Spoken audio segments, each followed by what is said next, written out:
Now I want to introduce you to another new rounding mode called stochastic rounding.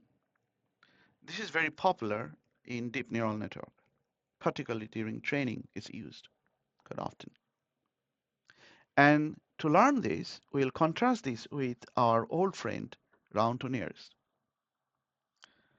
On the left, I'm doing round to nearest even. On the right, I'm doing stochastic rounding. Round to nearest is a very simple idea. To recall, if you have a value, 1.4, we pick the closest number. So between 1 and 1.5, crossover point is 1.25. Any value higher than 1.25, I pick 1.5. Any value below 1.25, I pick 1. Okay, so now imagine a situation where you're doing a dot product and you're always getting your final value from the multiplier very close to 1, like below the crossover point. If you add many such numbers, due to this rounding, what would happen?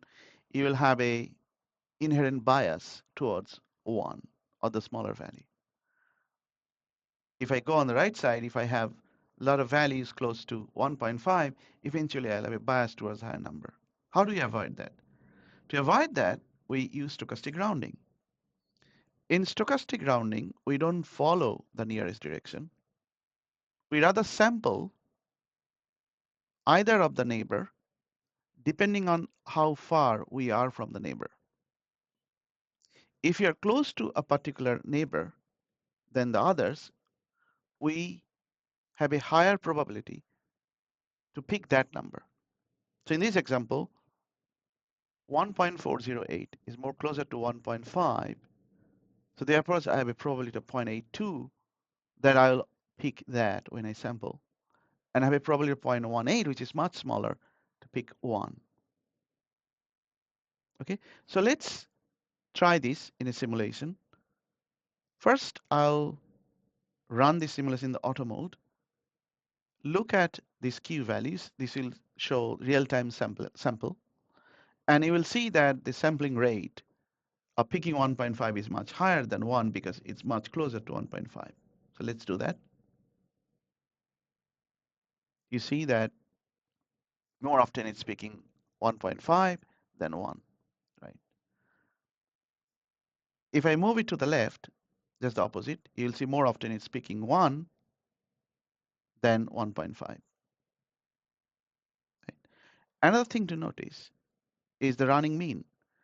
As I take more and more sample, the running mean arrives very close to the actual value. And that's the property of stochastic rounding. That if you take many, many samples, eventually you'll be very close to the actual input value. Let's take the midpoint, which is another very interesting point. Let's pick it around 50-50.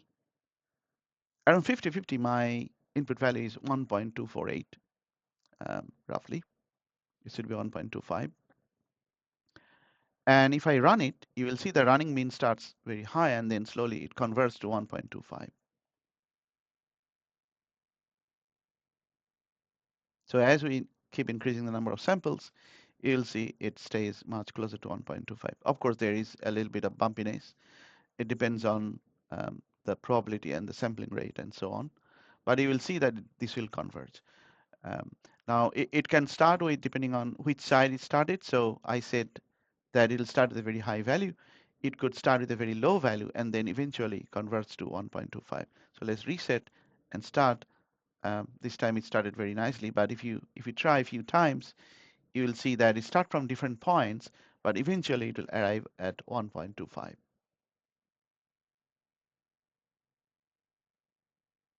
Okay, so the point is that stochastic rounding helps to resolve this bias problem in round to nearest or round to zero rounding algorithm. Next, we'll see how this could be used in block floating point context.